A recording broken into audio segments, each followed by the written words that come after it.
નમસ્કાર. રાજકોટમાંથી સાયબર ફ્રોડનો ચોંકાવનારો કિસ્સો. ફ્રોડ કરનારા શખ્સે પીજીવીસીએલના એમડીના નામે નકલી વોટ્સએપ એકાઉન્ટ બનાવીને મોટી છેતરપિંડી આચરી. આ શખ્સે પોતાને એમડી બતાવીને જનરલ મેનેજર સાથે સંપર્ક કર્યો અને વિશ્વાસમાં લઈ કુલ 45,60,000 રૂપિયા ટ્રાન્સફર કરાવી લીધા. આ સમગ્ર મામલે સાયબર ક્રાઇમ પોલીસમાં ફરિયાદ નોંધાઈ અને તપાસ શરૂ કરવામાં આવી. વધુ સમાચાર માટે જોડાયેલા રહો આરપી ગુજરાત ન્યૂઝ રાજકોટ. ગઈકાલે બપોરના 1:30 વાગ્યાની આસપાસ અમારા જીએમ ફાઇનાન્સ કિંતુભાઈ મલકાન ઉપર એક અજાણ્યા નંબર ઉપરથી વોટ્સઅપ મેસેજ આવ્યો અને એમાં એમને મારી ઓળખાણ આપી કે આ કેપી જોશીનો નંબર છે, આ મારો પર્સનલ નંબર છે, તમે કોઈને શેર નહીં કરતા. અને ત્યાર પછી એમને એક એકાઉન્ટ ડિટેલ આપી કે જે સિલીગુડી બ્રાન્ચ ઇન્ડુસ બેંકની હતી. એમાં એમને 45 રૂપિયા ટ્રાન્સફર કરવાની એમને સૂચના આપી. ત્યારે શ્રી મલકાને આ બાબતની મારી જોડે ખરાઈ કરવાની જરૂર હતી, કારણ કે આ પીજીવીસીએલના વેન્ડર પણ નહોતા અને આ પ્રકારની ભૂતકાળમાં પણ અમે કોઈ સૂચના નથી આપી અને આ પ્રકારની સૂચના આપવામાં પણ ના આવે.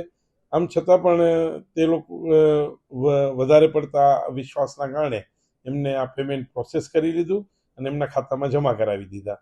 ત્યાર પછી બપોરના 3:30ની આસપાસ ફરી એમને કોલ આવ્યો અને એમાં 30 લાખ રૂપિયાની ફરીથી એને ટ્રાન્સફર કરવાની વાત કરી.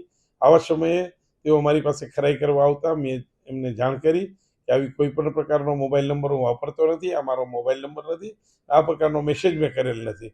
એટલે ત્વરિત એમને ખ્યાલ આવતા મેં એમને સૂચના આપી કે તમે સાયબર સેલમાં જાઓ અને ઇમિડિયેટલી આ પેમેન્ટ સ્ટોપ કરાવો અને પાછી એમાઉન્ટ મેળવવાની કાર્યવાહી કરો.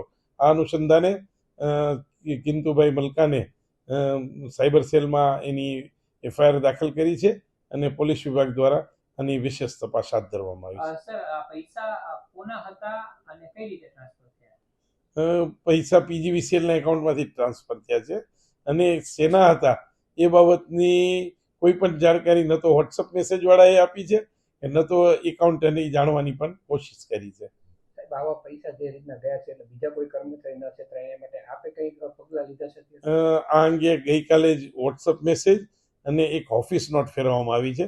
એમાં બહુ કડક સૂચના આપવામાં આવી છે કે કંપનીના એકાઉન્ટના નિયમોને આધીન જ કોઈ પ્રોસેસ કરવી, એમને વગર કોઈ પણ એકાઉન્ટની પેમેન્ટની કોઈ પ્રક્રિયા હાથ ના ધરવી અને આવા ફેક મેસેજ કે કોઈ ફ્રોડ પ્રકારની તમને સૂચના આપવામાં આવે તો કોઈ પણ સમયે સીધો મારો સંપર્ક કરવો. તે પ્રકારની દરેક ડિવિઝન, સબ ડિવિઝન અને સર્કલ ઓફિસ અને કોર્પોરેટ ઓફિસના સૂચના પાસ કરવામાં આવી છે.